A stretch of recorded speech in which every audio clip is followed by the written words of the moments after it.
Coffee cup పట్టుకొని possible ఒక్కసారి ఆ 3 వీడియోస్ని కూడా చూపించే ప్రయత్నం చేద్దాం. అంటే ఈ రోజుతో కలిపి ఫస్ట్ వీడియో కాఫీ పట్టుకొని మనకి ఇలా కనిపిస్తారు. కాఫీ కప్పు పట్టుకొని కనిపించినప్పుడు క్లోజ్ షాట్లో ఆ కాఫీ కప్ దాని మీద పూర్తిగా నురగగా ఉంటుంది కదా, ఫోమ్గా కనిపిస్తూ ఉంటుంది. I'm sorry. అండ్ అలా ఉన్నప్పుడు అసలు ఎందుకు ఇంకా తొణికిసలాడుతుంది? ఆయన మాట్లాడుతుంటే కాస్త తొణికిసలాడుతూ ఉంటుంది కదా. అఫ్కోర్స్ అప్పుడు కూడా ఆయన ఒక మాట అన్నారు, నేను చచ్చిపోయానా? అవును, కాఫీ కోసం నేను రోజు చచ్చిపోతూ ఉంటానన్న భావం వచ్చి ఆయన మాట్లాడుకొచ్చారు. ఆ తర్వాత నిన్ను కూడా మాట్లాడారు. బట్ ఆ వీడియో మాత్రం చాలా ఇంట్రెస్టింగ్గా చాలా హ్యూజ్ డిస్కషన్కి వెళ్ళిపోయింది. ఎంతలా వెళ్ళిపోయిందంటే అసలు ఆర్టిఫిషియల్ ఇంటెలిజెన్స్ ఉపయోగించి చేసిన వీడియోలు అంటూ మాట్లాడుకుంటూనే ఆ వీడియోని మళ్ళీ కాదు అని చెప్పి ఇంకొక వీడియో ఆర్టిఫిషియల్ ఇంటెలిజెన్స్ని ఉపయోగించి ఇంకొక వీడియో క్రియేట్ చేశారు.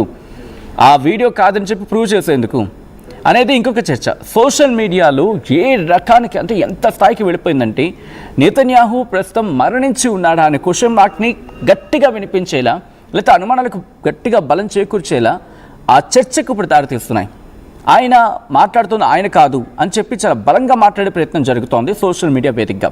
బట్ అది ఆయన అవునా కాదా అది ఇజ్రాయెల్ తేల్చాలి. ఆయన అవునా కాదా ఇరాన్ ప్రూవ్ చేయాలి.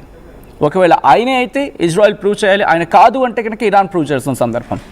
బట్ ఇప్పుడు లేటెస్ట్గా ఆయన విడుదల చేసిన వీడియో ఇంట్రెస్టింగ్గా మారుతుంది. సాధారణంగా ఇజ్రాయెల్ని కోట్ చేస్తూ ఇజ్రాయెల్ని అక్కడ సంబోధిస్తూ కనుక మాట్లాడితే దట్స్ ఓకే, నార్మల్గా ఉంటుంది. కాకుండా ఆయన ఇప్పుడు కోట్ చేస్తున్న ఇరాన్ని.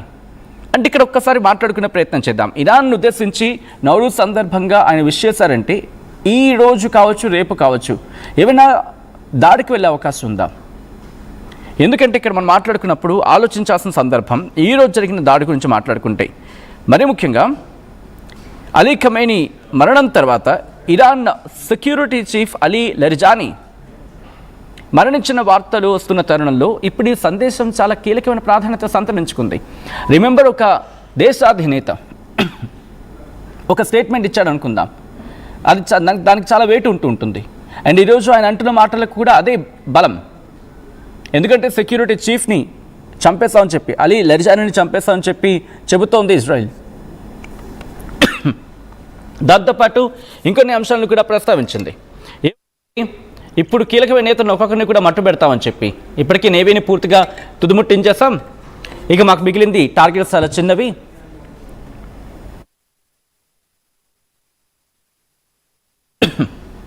అంటే చెప్పుకొస్తోంది. బట్ మాట్లాడుకుంటే కనుక నెతన్యాహు విషయంలో, ఇప్పుడు ఆయన విడుదల చేసిన ఒకసారి వీడియో మీరు చూడండి. వీడియో ఒకసారి చూసిన తర్వాత ఇన్ డీటెయిల్గా మాట్లాడుకుందాం.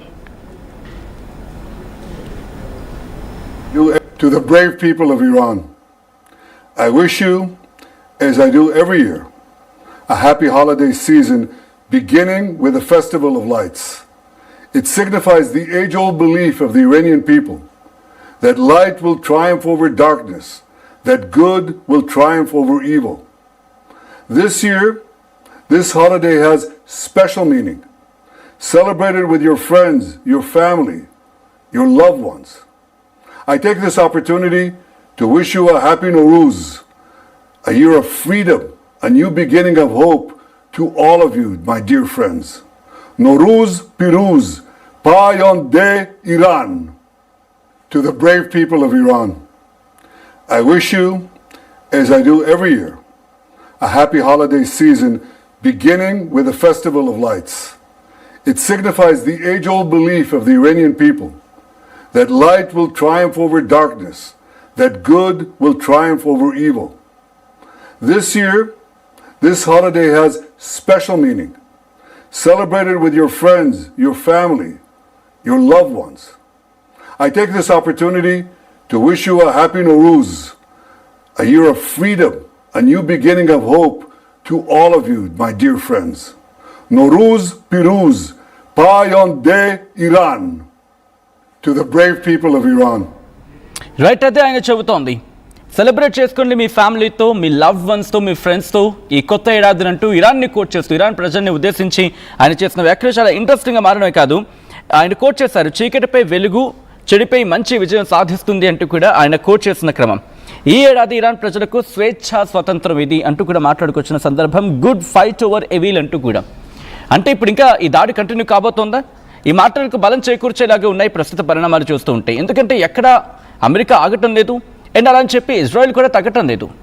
కానీ ఇప్పటి వరకు కూడా అమెరికా దాడులు, అయతుల్ అలీ ఖమేనీ తర్వాత అమెరికా దాడులు ఎక్కడ అంత వేగంగా మనకు కనిపించవు. అంటే ఆ స్థాయిలో మనకు ఎక్కడ కనిపించలేదు. B2 బాంబర్స్ని దించడం కావచ్చు, లేకపోతే వాళ్ళకున్న అడ్వాన్స్డ్ లేటెస్ట్ వెపనరీస్ని రంగంలోకి దించి దాడులకు వెళ్ళిన సందర్భం అనేది లేదు. బట్ బేసికల్గా చూసుకుంటే అక్కడ థాడ్ కావచ్చు, పేట్రియాట్ కావచ్చు, లేకపోతే ఇజ్రాయెల్ దగ్గర ఉన్న యాంటీ డిఫెన్స్ సిస్టమ్స్ని గల్ఫ్లో అక్కడ మోహరించి వాటిని పేల్చేసే ప్రయత్నం మినహా ఇంకా గట్టిగా మాట్లాడుకుంటే కనుక అబ్రహం లింకన్ అక్కడ ఉంచడమే జరిగింది తప్ప, బట్ దానికన్నా పెద్దగా ఉపయోగిస్తున్న దాఖలాలు ఎక్కడ కనిపించడం లేదు. ఎందుకని? అమెరికా అనుకున్న టార్గెట్ క్లోజ్ అయిపోయింది, బట్ ఇజ్రాయెల్ అనుకున్న టార్గెట్ మాత్రం కంటిన్యూ అవుతుంది. ఈ సందేశం దాని కింద చూడాలా? నేను మీకే నేను మీ ముందు పెట్టే ప్రయత్నం చేస్తున్నాను, మీరే మాట్లాడే ప్రయత్నం చేయండి. ఇప్పుడు ఇజ్రాయెల్ టార్గెటా? ఇజ్రాయెల్ నెక్స్ట్ టార్గెట్కి వెళ్ళబోతోందా? ఎందుకంటే గ్రౌండ్ ఆపరేషన్ ప్రారంభించాము అనేది ఎక్కడా చెప్పకపోయినప్పటికీ గ్రౌండ్ ఆపరేషన్కి ప్రిపేర్ అవుతుంది అమెరికా అనేది వినిపిస్తుందన్నమాట. We have to note it here. But ground operation America వెళ్ళాలనుకుంటే అమెరికా ఎందుకు దిగుతుంది నేరుగా? ఇజ్రాయెల్ ఉంది కదా, ఇజ్రాయెల్ దించే అవకాశం ఉంటుందిగా. సో ఇజ్రాయెల్ సిద్ధం కాబోతుంది, దానికి సంకేతం ఇది. ఇజ్రాయెల్ గ్రౌండ్ ఆపరేషన్కి సిద్ధంగా అవుతోంది అనడానికి ఇది సంకేతం అనుకోవచ్చా? ఎందుకంటే నిన్న మొన్న కూడా మనం చూసుకుంటే ఆయన బయట తిరుగుతూ కనిపించిన వీడియో, బట్ ఈ రోజు మళ్ళీ ఒక అఫీషియల్ సూట్లో ఆయన కనిపించారు మళ్ళీ. So what does it mean? ఆయన ఇప్పుడు నేరుగా రంగంలోకి దిగబోతున్నారు, ఇన్ ద సెన్స్ తన బలగాలని గ్రౌండ్ ఆపరేషన్కి సిద్ధం చేయబోతున్నారా? ఎందుకు ఈ మాటకు నేను అంటున్నానంటే, మార్నింగ్ జరిగిన కీలకమైన పరిణామం, ఇంతవరకు కూడా అటువంటి పరిణామం లేదు. ఇరాన్కి సంబంధించి సెక్యూరిటీ చీఫ్ అలీ లర్జానీ, అయతుల్ అలీ ఖమేనీకి అత్యంత సన్నిహితులు చాలామంది ఆ రోజు జరిగిన మీటింగ్లో అయతుల్ అలీ ఖమేనీతో పాటు మరణించారు. బట్ ఈ వ్యక్తి మాత్రం ఇప్పటి వరకు ఇరాన్ ఎంత ముందుకు వెళ్ళగలుగుతోందంటే కీలకమైన వ్యక్తి, ఇంకా చెప్పాలంటే ముందడుగులో అంటే ఇన్ఫాక్ట్ ముందు వరుసలో ఉంటారు ఆయన. సో ఇటువంటి సందర్భంలో అలీ లర్జానీ మరణం తర్వాత ఆ దేశ ప్రజలను ఉద్దేశించి ఆ దేశ కొత్త ఏడాది నౌరూజ్ని కోట్ చేస్తూ నౌరూజ్ సందర్భంగా విష్ చేస్తూ ఆయన చేసిన స్టేట్మెంట్ దేనికి సంకేతం? వాళ్ళకి స్వేచ్ఛ స్వతంత్రం అనే మాట కన్నా బట్ స్వేచ్ఛ సంవత్సరం అంటే వాళ్ళకి స్వేచ్ఛను ప్రసాదించబోతున్నారని చెప్పి. బట్ స్వేచ్ఛ అంటే ఏంటి? స్వేచ్ఛ అంటే వాళ్ళ స్వేచ్ఛను లాగేసుకొని ఈ పశ్చిమ దేశాలు వాళ్ళకు అనుకూలంగా వ్యక్తిని పెట్టి దాన్ని స్వేచ్ఛగా ప్రపంచానికి చూపించే ప్రయత్నమా? లేకపోతే ఇటు వెనిజులాలో జరిగినట్టుగా వెనిజులా అధ్యక్షుడు మదురోని తీసుకువెళ్ళిపోయి అక్కడ వాళ్ళు అనుకున్న వాళ్ళు కాకుండా వేరే వాళ్ళు అక్కడ వాళ్ళు ఎంచుకొని వాళ్ళని తమకు అనుగుణంగా మలుచుకోవడమా? ఏం చేయబోతోంది? స్వేచ్ఛ అంటే ఏంటి? ఇది పశ్చిమ దేశాలు మరి ముఖ్యంగా అమెరికా చెప్పాల్సిన సమాధానం ఇది. ఈరోజు బహుశా ఇరాన్ అన్న మాటల్లో కొట్టిపారాల్సిన సందర్భం లేదు. అలా చెప్పి పూర్తిగా ఇరాన్కి మద్దతు ఇస్తున్నారంటే కాదు, బట్ ఇరాన్ అన్న మాటని ప్రపంచం ఆలోచించాలి. ఈరోజు గల్ఫ్ దేశాలు కావచ్చు, లేకపోతే ప్రపంచ దేశాలు కావచ్చు, అమెరికాకు జీ హుజూర్ అనొచ్చుగాక, ఎస్ నువ్వేదంటే అది అని అనొచ్చుగాక.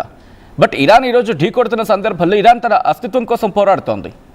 ఒకవేళ ఇరాన్ కనుక పోరాడకపోయి కనుక లొంగిపోయి ఉంటే ఈరోజు ఏషియాకి అమెరికా వచ్చి కూర్చునేది.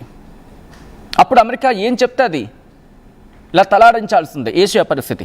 సో అంతవరకు వెళ్లకుండా ఉండాలంటే ఇరాన్ గట్టిగా ఇప్పుడు దెబ్బ కొట్టాలి, దాంతోపాటు ప్రపంచానికి తెలిసేలా పోరాడాలి, అండ్ గల్ఫ్ దేశాలు కూడా దానికి అనుకూలంగా మలుచుకుంటే అమెరికా ఇక్కడి వరకు రాకుండా ఉంటుంది. ప్రపంచానికి పెద్ద పీడ ఏదైనా ఉందంటే కనుక అది సోకాల్గా మాట్లాడుకుంటున్న అగ్రరాజ్యమే కదా. అండ్ ఇజ్రాయెల్ ఎస్ తన సైనిక సామర్థ్యం తెలుసు, తన శక్తి తెలుసు, తనకి ఎక్కడ వరకు కన్ఫైన్ అవ్వాలో కూడా తెలుసు. అటువంటి ఇజ్రాయెల్ని చాలా టాక్టికల్గా హ్యాండిల్ చేసే ప్రయత్నం చేస్తోంది ఇక్కడ. సో ఇప్పుడు ఈ స్టేట్మెంట్ ఎలా చూడాలి?